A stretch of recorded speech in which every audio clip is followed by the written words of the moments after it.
తెలుగు భూమి news channel. Medak జిల్లా నర్సాపూర్లో లంచం తీసుకుంటూ ఏసీబీకి పట్టుబడ్డ వ్యవసాయ శాఖ అధికారి. మెదక్ జిల్లా నర్సాపూర్ మండల వ్యవసాయ అధికారి అనిల్ కుమార్ ట్రేడ్ లైసెన్స్ కోసం అప్లై చేసుకున్న వ్యక్తి వద్ద నుండి 30,000 లంచం తీసుకుంటూ ఏసీబీ అధికారులు రెడీ హ్యాండెడ్గా పట్టుబడ్డాడు. ఈ ఘటనపై ఏసీపీ అధికారులు కేసు నమోదు చేసి దర్యాప్తు చేస్తున్నట్లు వెల్లడించారు. ఏసీపీ డీఎస్పీ సుదర్శన్ తెలిపిన వివరాల ప్రకారం మెదక్ జిల్లా నర్సాపూర్ మండల వ్యవసాయ అధికారి అనిల్ కుమార్ వంగా నరేష్ అనే వ్యక్తి నుండి ట్రేడ్ లైసెన్స్ కోసం 30,000 రూపాయల లంచం తీసుకుంటుండగా పట్టుబడినట్లు వెల్లడించారు. కేసులు అన్ని కోణాలు దర్యాప్తు చేస్తున్నామని ఈ సందర్భంగా ఆయన వెల్లడించారు. ఏసీబీ దాడిలో ఇన్స్పెక్టర్ వెంకటరాజగౌడ్ రమేష్తో పాటు సిబ్బంది పాల్గొన్నట్లు వెల్లడించారు.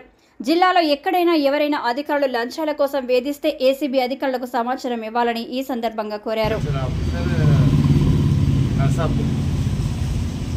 ఏమని అంటే అతను ఫర్టిలైజర్స్, సీడ్స్ అండ్ పెస్టిసైడ్స్ అమ్ముకోవడానికి లైసెన్స్ అప్లై చేస్తాడు. దానికి 30,000 అంటే ఈచ్ లైసెన్స్కి 10,000 చొప్పున 30,000 లంచం అడుగుతున్నాడని చెప్పి కంప్లైంట్ వస్తే మళ్ళీ మేము వెరిఫికేషన్ చేస్తాము.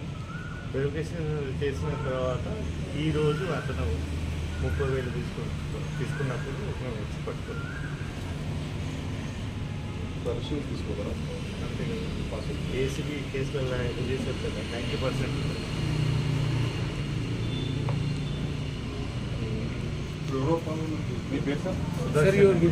Sudarshan, DSP Medak range, inspector Ramesh, inspector Venkatarajgoud.